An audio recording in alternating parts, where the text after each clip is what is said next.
안녕하세요. 오늘도 사연살롱을 찾아주셔서 감사합니다. 경기도에서 딸아이와 둘이 살고 있는 40대 여성입니다.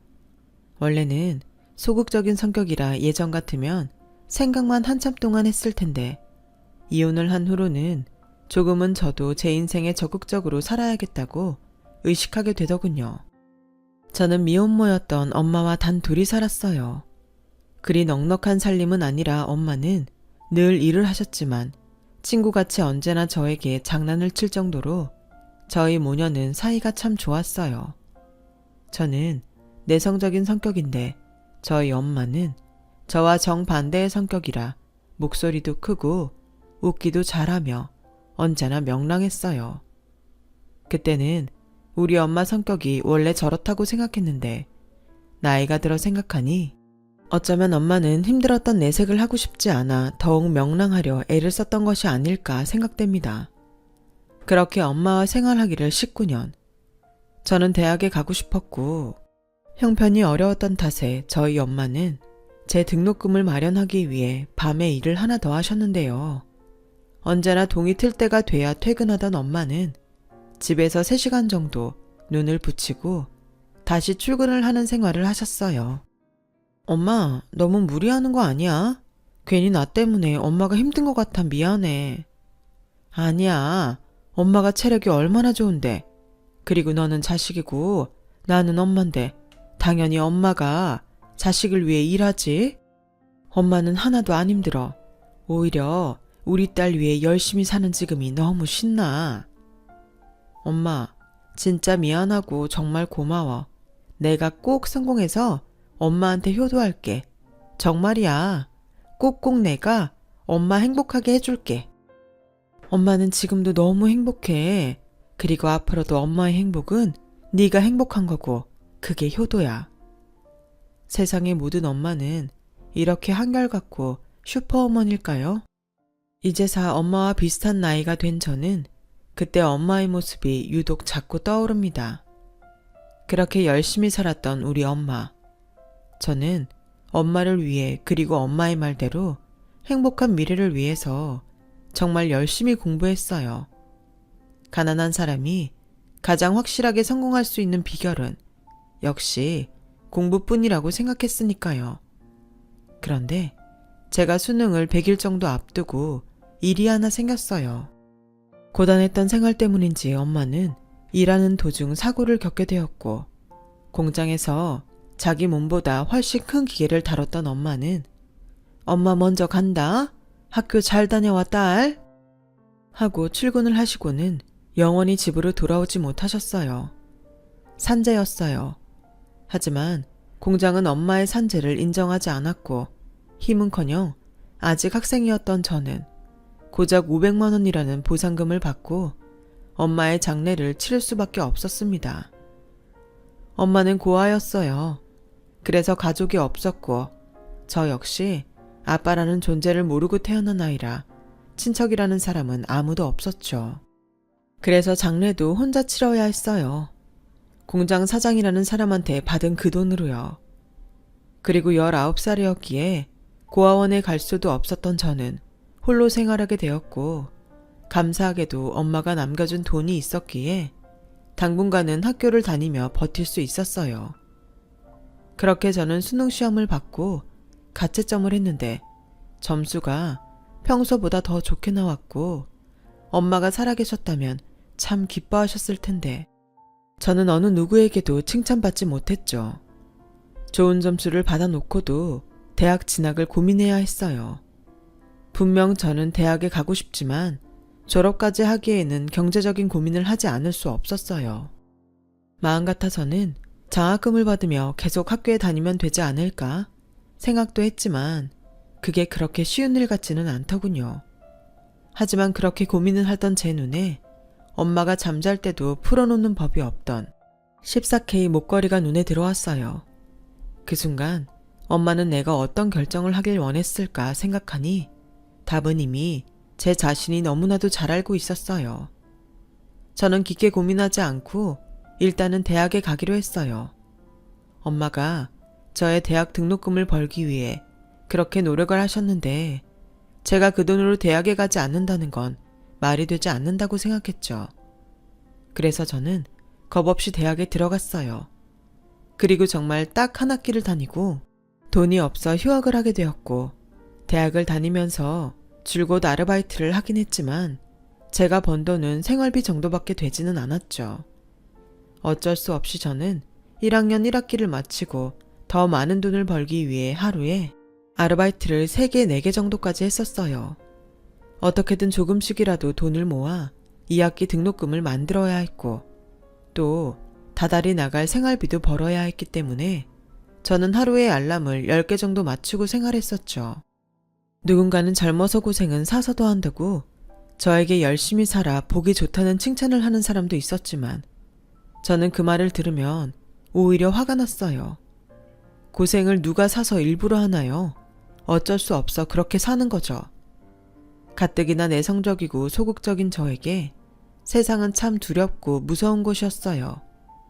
그러다 아르바이트를 하다 한 남자를 알게 되었고, 차갑고 두려운 세상에서 유일하게 저에게 따뜻한 손을 내밀어주는 존재에 저는 그 사람을 저희 엄마 다음으로 사랑하게 되었어요. 첫사랑이었죠. 그리고 그 사람이 바로 저의 전 남편이었어요. 남편은 저보다 4살 많은 사람이었는데 유명한 대학은 아니었지만 법대생이었던 남편은 부모님이 계시다는 것만 빼고는 저와 상황이 비슷했어요. 돈이 없어 군 제대 후 복학하지 못해서 학비를 벌기 위해 아르바이트를 하고 있었거든요. 그래서인지 저와 남편은 처음부터 아주 잘 통했어요. 그리고 남편은 저보다 나이가 많아서인지 항상 저의 보호자를 자처했고, 그렇게 서로 챙겨주고 의지하다 보니 어느덧 저희 둘에겐 이성적인 감정이 자리하게 되었어요. 그렇게 좋은 감정으로 연애하기를 1년. 아직 둘 다 학생이었는데 뜻밖의 아이가 생겼어요. 저와 남편은 계획하던 임신은 아니었지만 우리에게 찾아온 새 생명을 기쁜 마음으로 맞이하기로 했죠. 저는 그렇게 남편과 결혼하게 됐어요. 본의 아니지만 입덧이 심해지고 배가 불러와 일은 물론이고 학교에 복학할 엄두도 나지 않았던 저는 남편에게 의지하며 살 수밖에 없었어요. 남편은 그 와중에도 사법고시 1차에 합격하는 등 정말 열심히 살았어요. 하지만 모든 것이 다 좋기는 어렵잖아요. 제게는 시어머니가 가장 어려운 상대였는데, 가난한 형편에 번번이 아들 학비도 보태는 법 없던 시어머니는 예상 밖에도 욕심이 많은 분이셨어요. 내 아들이 뒷받침이 없어서 그렇지 참 똑똑하고 앞길이 창창한데 어디서 너 같은 게 우리 아들 발목을 잡아서 내 아들 인생을 막니? 내가 정말 그때만 생각하면 혈압이 올라. 남편이 사법고시 1차에 합격했을 때부터 시어머니는 아주 대놓고 당신의 아들이 저에게 아깝다고 말씀하셨고, 그리고 꼭 이 말씀을 빼놓지 않으셨는데요. 너 애 낳으면 무조건 이래서 우리 아들 뒷바라지 해라. 막말로 네가 우리 애 발목 잡았는데 그 정도는 해야 하지 않겠어? 그리고 우리 애 출세가 결과적으로 네 출세이기도 하잖아. 너처럼 고아가 변호사 마누라라니 그거야말로 드라마지 않겠니? 이런 말을 입에 침이 마르도록 하시는데 아무리 내성적이고 소극적인 저여도 참기는 어렵더라고요. 그런데 그때까지는 남편이 고맙게도 제가 뭐라고 하기도 전에 먼저 나서줬어요. 엄마, 그만 좀 해요. 엄마도 나 대학 입학할 때 처음 등록금 마련해주면서 이 다음은 나보고 알아서 하라고 했잖아요. 누가 들으면 엄마가 나 등록금 다 대준 줄 알겠네. 뭐야? 너 지금 널 낳아준 엄마보다 네 발목 잡은 애 편드는 거니? 네, 이제 나한테 가장 가까운 가족은 지연이에요. 그러니까 엄마, 계속 지연이한테 뭐라고 하시면 저 이제 집에 안 올 거니까 그런 줄 아세요. 다행이었죠. 제 입으로 저런 말을 하면 시어머니가 또 길길이 날뛸 것이 분명한데, 남편이 먼저 저렇게 말하니 시어머니도 그 이상은 뭐라고 하지 못하는 눈치셨어요. 그리고 남편은 대학 졸업 후에도 여전히 일과 공부를 병행해야 했고, 지금은 없어졌지만 사법고시라는 것이 참 죽기 살기로 해도 어려운 거더라고요. 그래서 저는 출산 후 결심을 했어요. 마음 같아서는 저 역시 복학을 해서 학업을 이어가고 싶었지만 시어머니 말대로 남편이 성공하면 저 역시 못다한 공부도 할 수 있고 지금보다 훨씬 나은 생활을 할 수 있으니까 남편의 뒷바라지를 하기로 했죠. 자기야, 내가 생각해봤는데 자기는 이제 일하지 말고 공부만 해. 돈은 내가 벌게. 뭐? 자기 출산한 지 얼마 되지도 않았잖아. 괜찮아. 내가 안 괜찮아. 남들은 어디 절에 들어가서도 하루 종일 공부만 한다는데. 그러지 말고 지금부터라도 다른 생각 말고 공부만 해. 자기가 성공해야 우리 형편도 좋아지지. 나는 우리 딸은 우리처럼 힘들게 공부하지 않았으면 좋겠어. 정말 괜찮겠어? 그럼. 그러니까 자기는 우리 가족을 위해서라도 공부에만 집중해. 알겠지? 고마워 자기야. 나 진짜 열심히 해서 성공해서 우리 마누라랑 우리 딸 고생하지 않고 편하게 살게 해줄 거야. 나만 믿어. 저는 남편 말대로 남편을 믿었어요. 그래서 지금의 힘든 시간이 지나면 저에게도 봄 같은 따뜻한 인생이 펼쳐질 거라고 생각했고 그 후 저는 아르바이트가 아닌 작은 사무실에 여직원으로 취직을 했어요. 틈틈이 부업에 저녁에는 대리운전까지 하면서 생활비와 남편의 뒷바라지를 했어요. 그 때문에 저희 딸은 100일이 지나고 어린이집을 가야 했죠. 제가 또 밤에 대리운전까지 하니 남편이 애를 들쳐업고 공부를 하는 등 정작 애볼 시간은 없이 그렇게 열심히 살았어요. 정신없이 산다는 것이 그런 건지 일도 몸에 있고 마음에 여유가 생기다 보니 저는 30대가 되었고 딸아이는 초등학교 입학을 앞두고 있었죠. 그런데요, 정말 이상한 건 아르바이트를 하며 또 학교를 다니며 사법고시 1차에 합격했던 남편은 이젠 공부만 해도 된다고 했는데도 사법고시를 패스하지 못했어요. 솔직히 저는 길게 5년, 짧게는 2, 3년을 생각했는데 사법고시가 그만큼 어려운 건지 아니면 남편에게 어떤 절실함이 사라졌는지 제가 기다리던 최종 합격의 소식은 들려오지 않더라고요. 그렇게 결혼 10년 차에 들어갔어요. 때론 남편이 열심히 공부를 하지 않아 저만 힘든 것이 아닐까 싶어 남편에게 잔소리도 하고 간혹 서로 서운한 마음에 부부싸움도 하고 서로가 서로에게 미안하고 짠해서 서로를 위하는 날도 있었는데 드디어 제가 꿈에서라도 듣고 싶었던 남편의 사법고시 최종 합격의 소식이 전해졌어요. 마치 복권 1등에 당첨된 듯 그 소심한 제가 기뻐서 소리를 질렀네요. 그리고 저희 집은 물론이고 시댁까지 잔치가 벌어졌어요. 그야말로 고생 끝, 행복 시작이라는 듯 저희 가족은 모두 앞으로의 윤택하고 행복한 생활을 기대하고 있었죠. 그런데 남편은 꿈에 바라던 변호사가 되고부터 조금씩 달라지기 시작했어요. 처음엔 어디 로펌에 취직을 했는데 대표 변호사 눈치가 보인다며 자기도 변호사인데 자기 마음대로 하지 못한다며 불만이 많더니 한 번은 일을 마치고 들어왔는데 득달같이 제 손을 잡더니 이렇게 말했어요. 자기야, 아무래도 나 사무실 내야겠어. 변호사면 뭐해? 순전히 월급쟁이잖아. 대표 변호사가 얼마나 많이 챙기는 줄 알아? 내가 뼈 빠지게 기록 보고 재판에서 이겼는데 돈을 나보다 지가 더 가져가더라고. 남편은 신입 변호사라 인센티브도 다른 변호사보다 적다며 저에게 사무실을 개원하게 돈을 달라고 했고 여직원 월급이 얼마나 된다고 저는 당장은 어려우니 우리 같이 벌어서 사무실을 차리자고 말했는데 남편의 표정이 싸늘하게 변했어요. 그리고 그 후부터 저에게 말 한마디도 하지 않고 저와 딸아이를 없는 사람 취급을 하는데 딸애한테까지 그러니 저도 참을 수가 없더라고요. 자기, 애도 아니고 지금 이게 뭐 하는 거야? 뭐가? 왜 가만히 있는 사람한테 시비인데? 지금 내가 사무실 차릴 돈 안 줬다고 이러는 거야? 내가 돈이 있는데 안 줘? 나도 없어서 못 주는 거잖아. 내가 진짜 말을 안 하려고 했는데 내가 자기 뒷바라지 하느라 몸이 안 아픈 데가 없거든? 남편이 변호사면 뭐해? 나는 달라진 게 없는데. 그러니까 더더욱 내가 개원을 해야 한다고. 머리가 안 돌아? 내가 나만 좋자고 이러는 게 아니라니까. 됐고, 앞으로 생색내려거든 나한테 아무 말도 하지 마. 나 자기 도움 없이도 대출 받아서 개원할 거고, 나중에 나한테 딴소리는 하지 마. 알겠어? 저는 남편이 변호사만 되면 앞으로 행복할 날만 있을 줄 알았어요.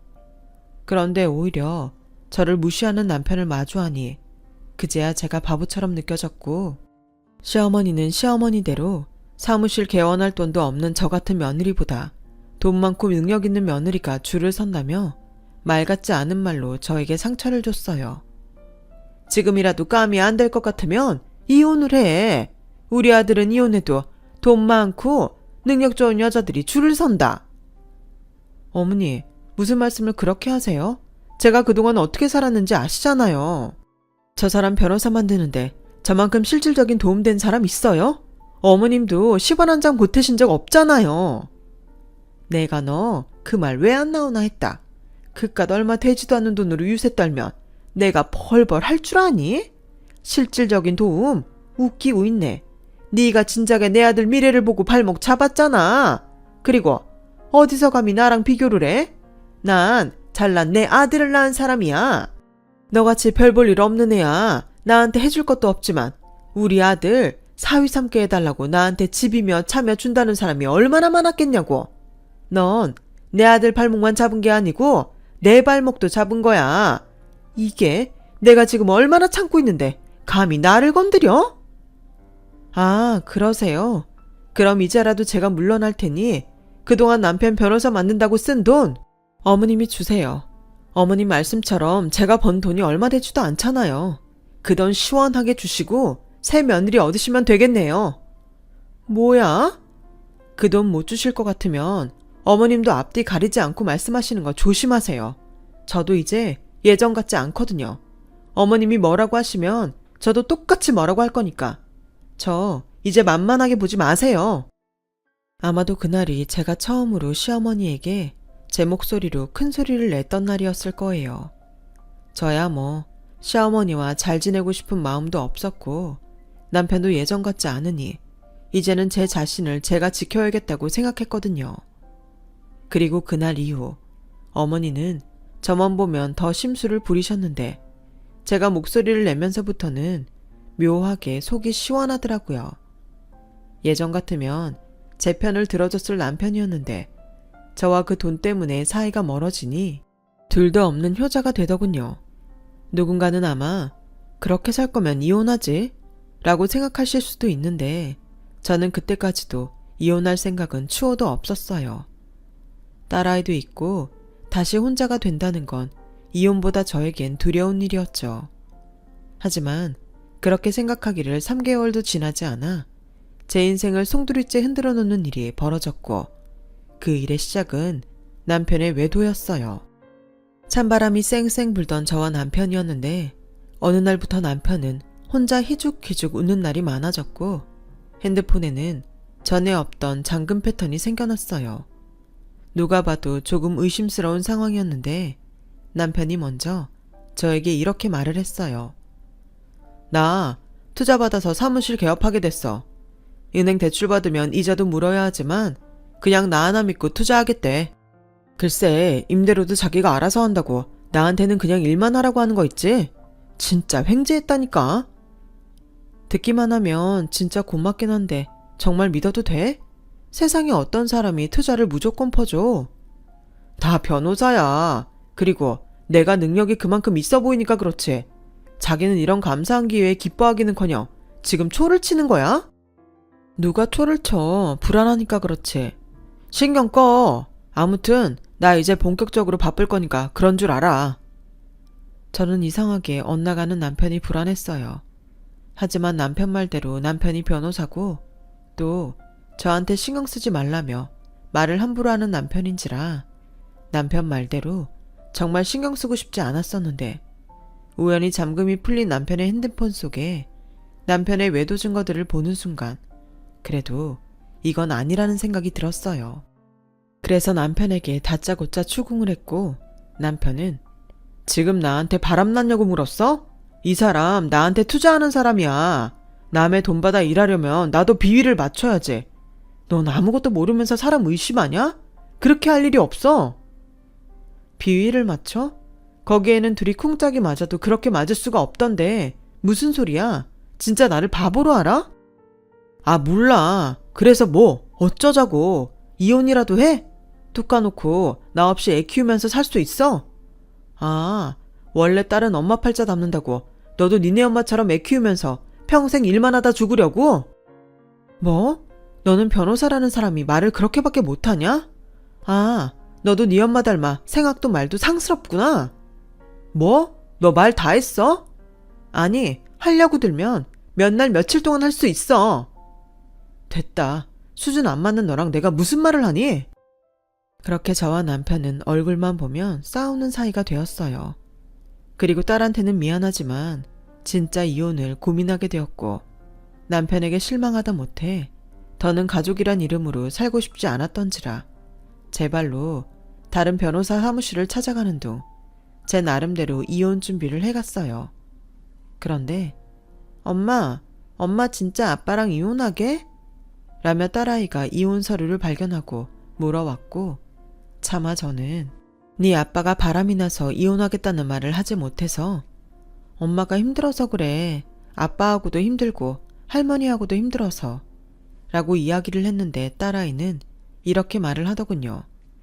엄마, 나도 알아. 근데 우리한테는 아빠가 필요하잖아.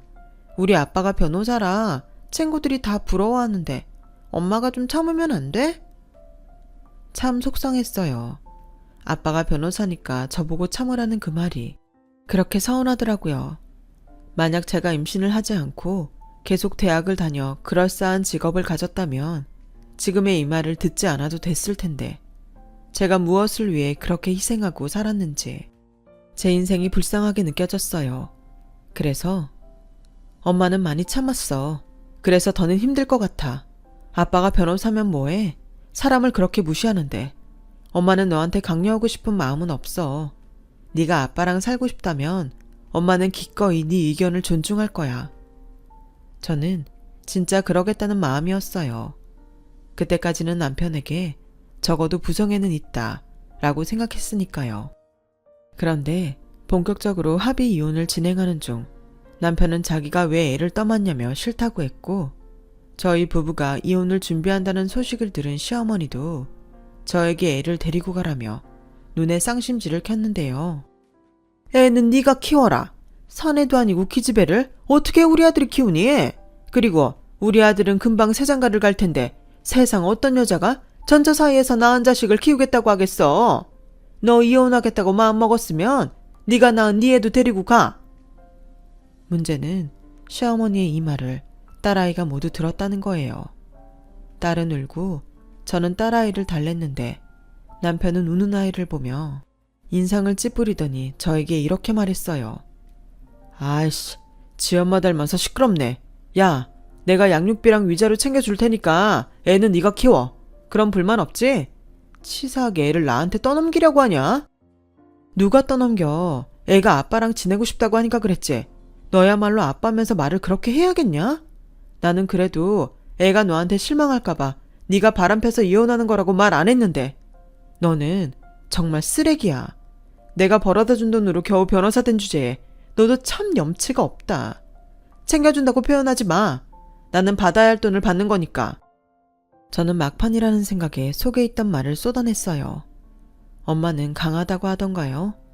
그간의 제 성격으로는 상상도 할 수 없는 일인데 내 자식이 상처받는다고 생각하니 저도 눈에 보이는 게 없더라고요.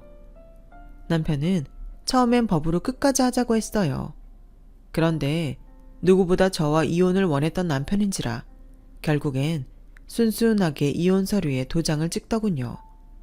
나중에 알고 보니 남편의 상간녀는 꽤 부유한 집 자식이었고 남편도 시어머니도 그 집의 돈을 보고 하루빨리 저와 정리하길 원했던 모양이었어요.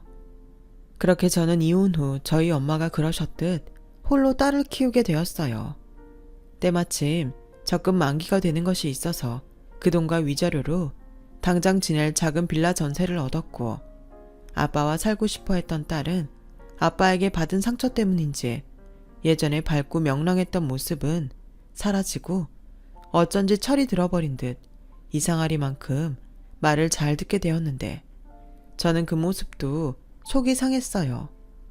그래서 저는 딸아이가 예전의 모습으로 돌아갔으면 하는 바람으로 더 열심히 살겠다고 다짐했죠.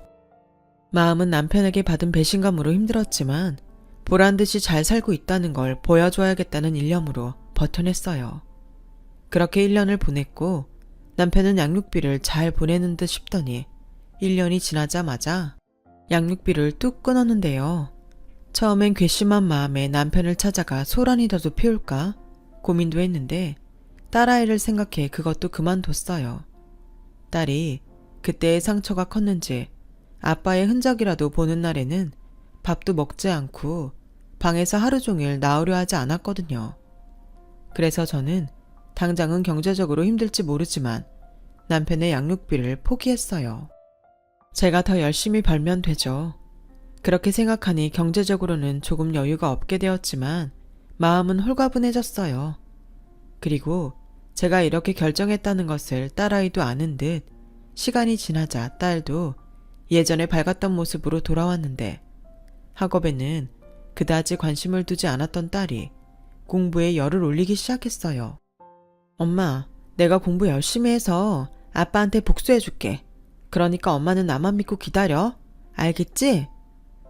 공부의 동기라는 게 좀 더 밝고 희망적인 것이면 좋았으련만 저는 아빠에게 복수하겠다며 공부에 열중하는 딸을 안타깝게 생각했지만 말리지는 않았어요. 다 인과응보잖아요. 그리고 저는 운 좋게 한 요양원에 취직하게 되었고 청소나 기타 허드렛 일을 하는 정도였지만 워낙 시설이 좋고 깨끗한 곳이라 그렇게 고되지는 않았어요.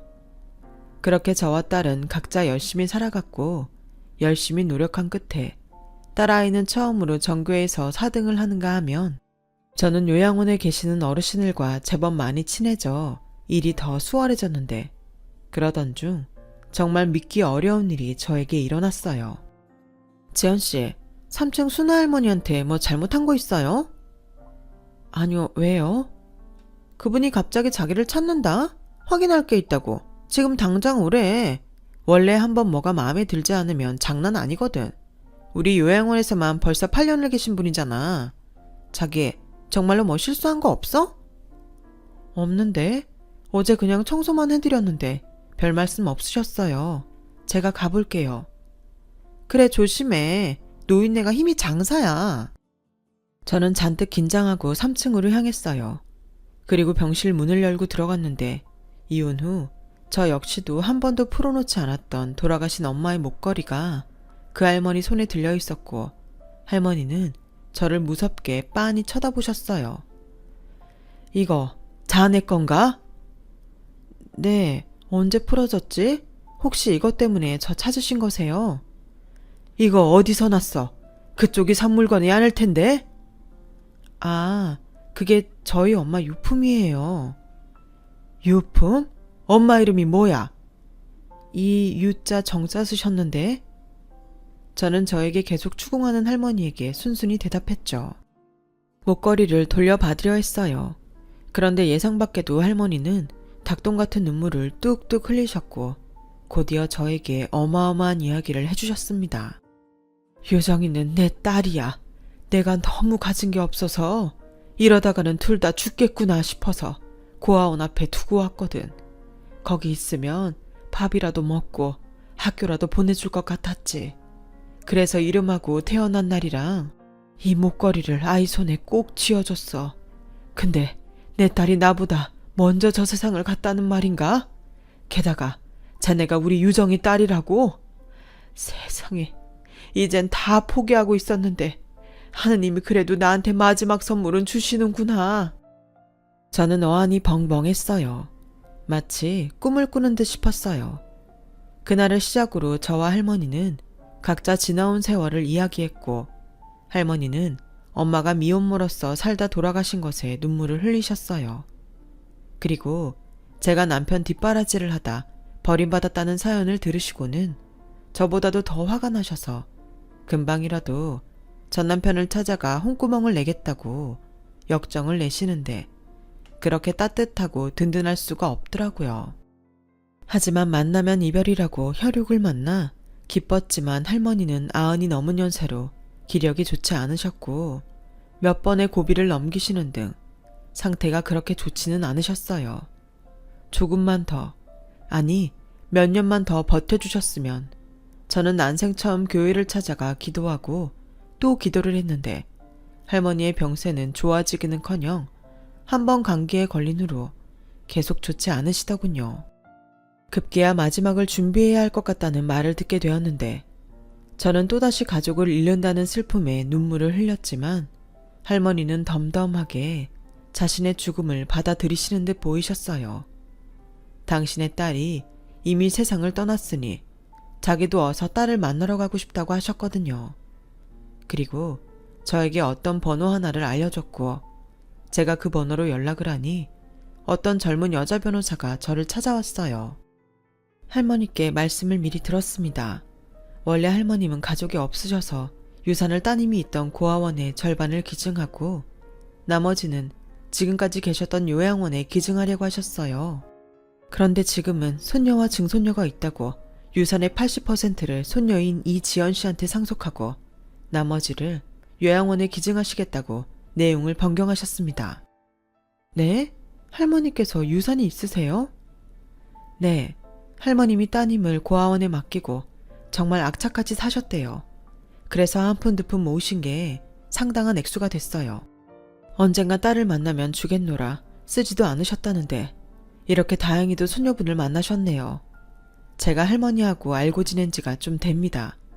근데 얼마 전 손녀분을 만났다는 이야기를 하실 때처럼 밝은 목소리는 들어본 적이 없었어요. 조금만 더 빨리 만났으면 더 좋았을 텐데. 저는 그렇게 감도 오지 않는 유산을 받게 되었고 정확한 액수도 모르는 가운데 할머니와 이별을 하게 되었어요. 딸아이는 생각지도 못한 증조할머니의 존재에 아리송한 눈치였지만 핏줄이 당긴다는 말이 있듯 저는 엄마를 보낸 것처럼 마음이 아팠어요. 그리고 며칠 후 저는 할머니의 유산 중 80%를 받게 되었고 제 통장에 무려 68억이라는 숫자가 찍혀 있었는데요. 난생 처음으로 눈으로 보는 액수라 동그라미를 몇 번을 세고 또 셌어요. 그냥 할머니를 만난 것만으로도 너무 감사한 일이었는데 이렇게 저를 부자로 만들어주시니 이걸 어떻게 표현해야 할지 모르겠더라고요. 그래서 저는 처지가 바뀌었다고 냉큼 달라지던 누구와는 다르게 평소처럼 똑같이 성실하게 살기로 제 자신과 약속을 했고 주변에서는 이해가 가지 않는다고 했지만 저는 여전히 요양원 일을 하며 예전과 크게 다르지 않은 생활을 했어요. 물론 아이를 위해 난방이 잘 되는 신축 아파트에 이사를 가고 또 아이가 원하는 학원에 보내면서 난생 처음 벤츠라는 회사에 차도 뽑고 언젠가는 다시 공부를 해서 대학 졸업장을 갖겠다는 계획은 있었지만 혹여 운 좋게 할머니를 만나 할머니 유산으로 사람이 바뀌었다는 소리를 들을까봐 더욱 겸손하게 살았어요. 그렇게 6개월 남짓의 시간이 흘렀어요. 한동안 비어있던 할머니의 병상도 이젠 새 주인이 차지하게 되었는데 한동안은 그곳에 할머니가 아닌 다른 사람이 있다는 것이 받아들여지지 않아서 다른 병동 일만 고집을 피우다 이것도 누군가에는 민폐인 듯 싶어 처음으로 할머니가 쓰시던 병동을 들어가게 되었는데요. 저는 그곳에서 또 한 번 믿기 어려운 사람을 만나게 되었어요. 바로 전 시어머니가 그곳에 있더라고요. 아니, 어떻게 여기에 계세요?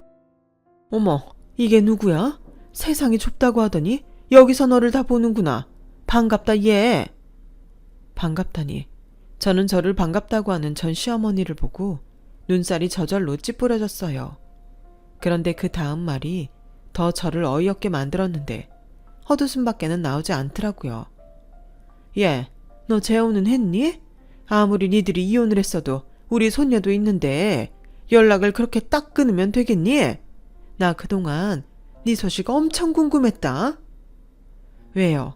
새 며느리 얻으셔서 잘 살고 계셨던 거 아니셨어요? 아, 그게 썩을. 사기꾼 집안을 만나서 우리 아주 난리도 아니었잖니. 그 불려시 같은 년이 글쎄 투자 사기꾼이었다.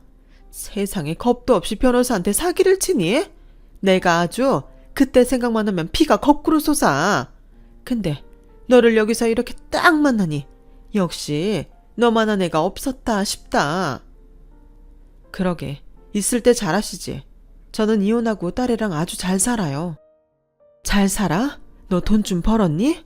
하긴 네가 생활력 하나는 알아주지.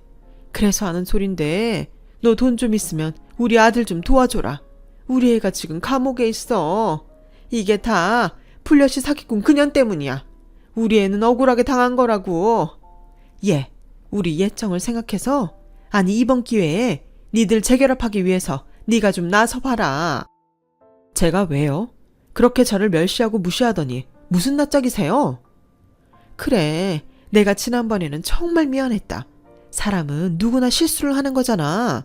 너는 실수 안 하니? 저도 실수라면 큰 실수를 했었죠. 어머니의 그 잘난 아들 뒷바라지를 했잖아요.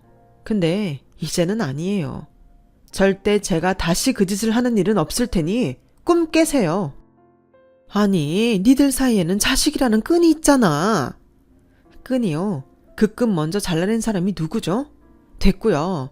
어머님이나 찾아오는 사람 없이 여기서 쓸쓸하게 지난날 반성이나 하세요. 뭐야?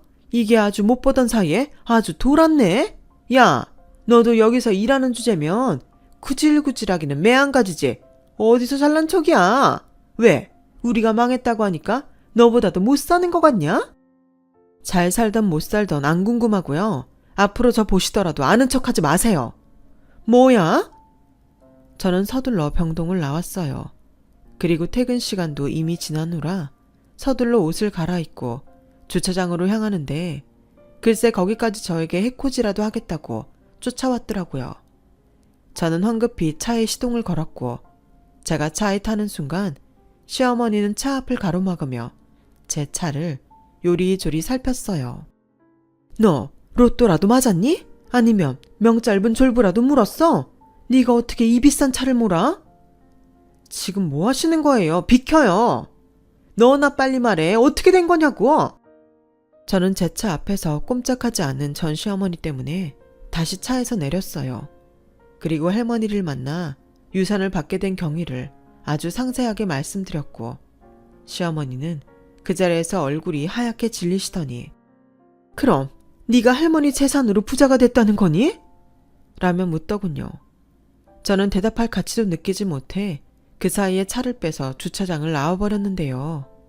그 후로 전 시어머니는 제가 언제 출근하는지 저만 기다리고 계셨고 같이 일하는 동료에게 저에 대해서 그리고 돌아가신 할머니에 대해서 꼬치꼬치 캐묻고 다녀서 저는 어쩔 수 없이 요양원을 그만두게 되었어요.